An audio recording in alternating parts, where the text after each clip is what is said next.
Jurgen Klopp was quite cute the other day, wasn't he? About sort of kind of what a special place Anfield can be with the support of the crowd and the atmosphere, building up that atmosphere. Is that something important for the Emirates? Because it's been so important, isn't it? Sort of in your in your time, that they kind of keep that pressure up, they keep that volume up, and they keep that intensity up. Well, the transformation, I think that the crowd has played in the way the team plays, in the way the team believes, in the energy the team has.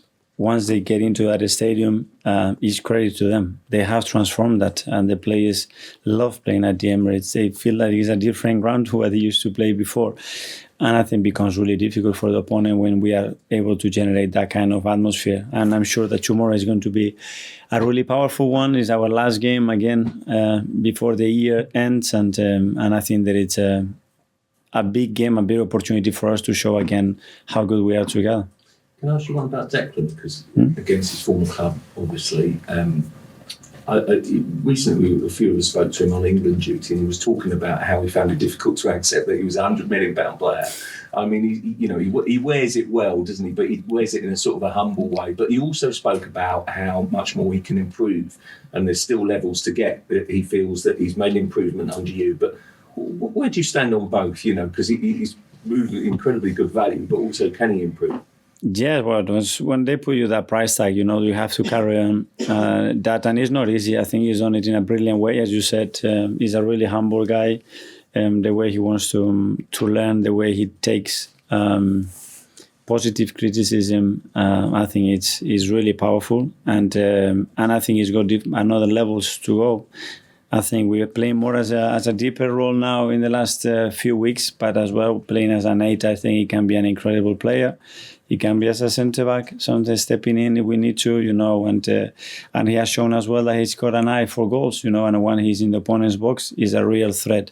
So that's something that can be developed still. I think his leadership skill as well, the way that he will naturally grow within the team, within the club, in the years to come. I think there is much more to come. Sam? Mikel, this season, it seems like every week, if Arsenal haven't scored 5 goals, then everyone goes, they need a new striker, they need someone who can score 30 goals a season. We never actually asked you what you make of that, and if you agree that number 9 target man sort of striker is what your team needs and what every team needs. Well, what I say is that I would love that we score 5 goals every week, I would prefer that those goals are shared, because I think it's more probable that this is going to be consistently maintainable, and I think this is what we've done. The amount of goals that we share in the squad, I think, is really, really positive. We want more goals.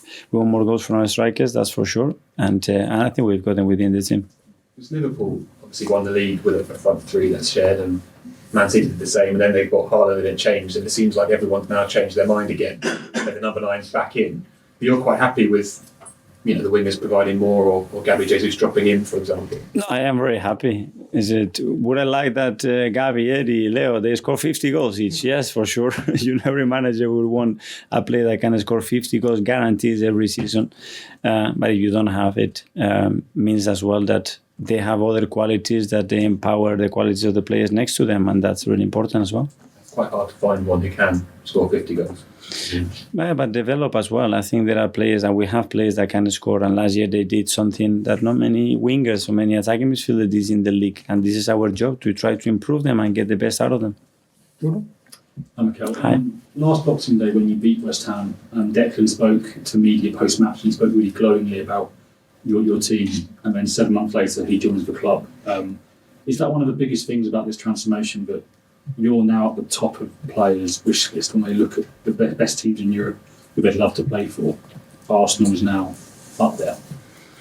Well, I don't know. I always have the feeling that every player wants to play for Arsenal. And we had in more difficult moments, I still have the same. It's a very special club, a club with an incredible history and a specific way of behaving and playing. And probably now it is a bit more, and that's a really positive thing. And just in terms of the expectations have risen at West Ham, I think fans maybe want more, and David is having to manage that. You have to manage that here as well. It's how tough is that as a manager to manage expectations when you know that maybe you're not quite there yet, or you're having to gradually go and fans want to go straight away. That's a natural thing in life, isn't it? I haven't met anybody that wants less. My wife always wants more. This guy always wants more press conference, more this. My players always want more play, more money, more this.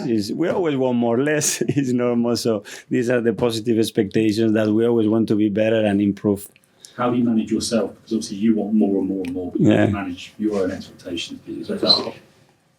But that's part of my role as well, and sometimes we want more players and we want more of this and better facilities and this. And yeah, we have really lucky with what we have. And I think one thing that we have to manage is understanding sometimes not looking always like this, looking with a bit of perspective where we are and what we do. And then you might realize, wow, I'm really lucky and we are good. We can be better, but look around and yeah, we could have been much worse as well. Yes, sir.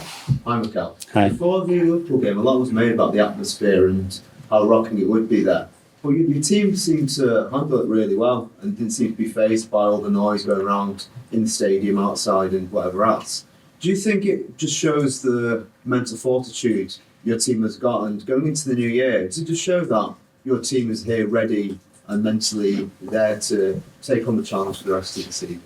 Yeah, I was really impressed because they looked prepared 48 hours before the match. We didn't even mention about that, and they knew what they were facing, and they were up for it. They were ready for it, and then you have to go there and perform, obviously. But I think they have certain experiences that they've been really helpful for them, and now they know that they can cope with that. They know how to do it. They know how to manage it themselves, individually and collectively. And the other day, I think it was a huge test.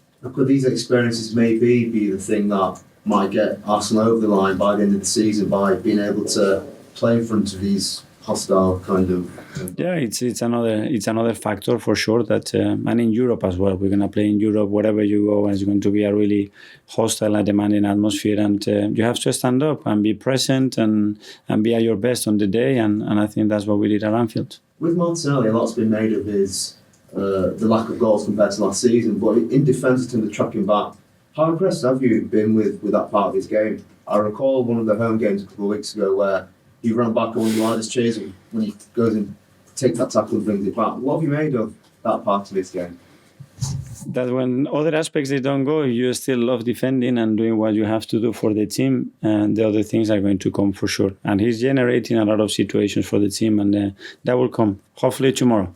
And the last game against West Ham was a 3-1 defeat. What did you make of that game, and what have you learned from them that you're going to try and apply? Yeah, with the amount of things that we conceded, the result was too big, and that was down to us because in certain moments we didn't defend with the urgency and with the commitment that is needed to win a football match.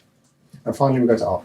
Hi, Mikel. Just on Declan, in terms of something you said earlier, you said he's really good at taking positive criticism. I was just wondering if you had an example, because I guess it is quite a different way of playing that he's having to learn. So, do you have an example of positive criticism that he's taken well? Well, it's every time you switch the TV on and they're talking about Arsenal, they will be talking about Dec, and obviously at the beginning there were a lot of question marks, and it's something that you have to overcome, because they're going to be looking at every start, every movement that you make. And then when things worked, take it in a way that is constructive and put it in the context that from game to game, from action to action, this can change very quickly, and he's very, very, very intelligent to manage that. Is there anything that surprised you? Because I guess it's quite different admiring him from afar and then actually living with him here day to day. I love his presence on the pitch. He's there, and it's something special. I felt it when I played against him.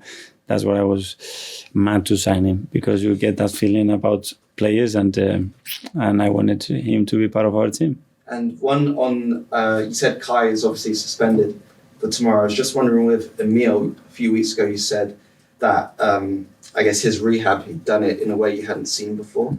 I was just wondering if you could expand on that. Was it physically his mental approach, or was it different? Both of them. And I think obviously it wasn't the first time that happened, and sometimes it's not easy to start that process again and go again. And when he was getting some momentum, he was looking good again, go through that, and he did it in a really impressive way. And now it's about putting it on the pitch when he gets the opportunity to do that, to perform and make the difference for the team.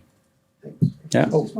Sorry. Mikel, before some of the previous summer windows, you've been quite sort of strong and what you felt what the club needed to do in the window. How would you describe this window then coming up, and maybe what you think you need to do? Is there a word that you would say, or how would you describe it?